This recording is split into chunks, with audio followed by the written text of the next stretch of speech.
ନମସ୍କାର ବନ୍ଧୁ, ସ୍ୱାଗତ ଆପଣଙ୍କୁ ମୋର ଏଇ ଆଉ ଗୋଟେ ନୂଆ ଅଧ୍ୟାୟକୁ। ତ ଆମେ ପୂର୍ବ ଅଧ୍ୟାୟରେ ଜାଣିଥିଲେ ପ୍ରାପ୍ତ କାଳେ ଦର୍ଶନେ ଶୁଭ। ଆଉ ଆଜି ଆମେ ଏହି ଅଧ୍ୟାୟରେ ଜାଣିବା ଭୂମିରେ ପାଦ ଦେବା ପ୍ରାର୍ଥନା। ତ ଚାଲନ୍ତୁ ବନ୍ଧୁ, ଡେରି ନକରି ଆଉ ଆମେ ଆରମ୍ଭ କରିବା। ଭୂମିରେ ପାଦ ଦେବା ପ୍ରାର୍ଥନା।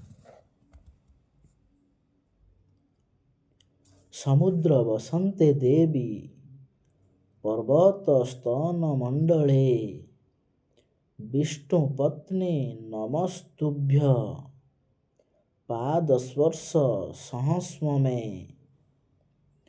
ମଦନ ପାରିଜାତ ସମୁଦ୍ର ରୂପକ ବସ୍ତ୍ର ଏପରି ରୂପକ ସ୍ତନ ମଣ୍ଡଳ। ହେ ବିଷ୍ଣୁପତ୍ନୀ, ପୃଥିବୀ ମୋର ପାଦ ସ୍ପର୍ଶକୁ ସହନ କରନ୍ତୁ।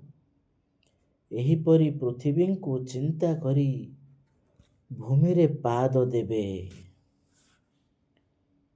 ଅତି ଶୁଭନୀୟ ଚିନ୍ତନ। ବନ୍ଧୁ, ଆଜି ଆମେ ଜାଣିଲେ ଭୂମିରେ ପାଦ ଦେବା ପ୍ରାର୍ଥନା। ଆଜି ପାଇଁ ଏତିକି। ଆମେ ଆଗାମୀ ଭିଡ଼ିଓରେ ଜାଣିବା ମଳମୂତ୍ର ତ୍ୟାଗ। ତ ସେଇ ପର୍ଯ୍ୟନ୍ତ ଆପଣ ସମସ୍ତଙ୍କୁ ନମସ୍କାର।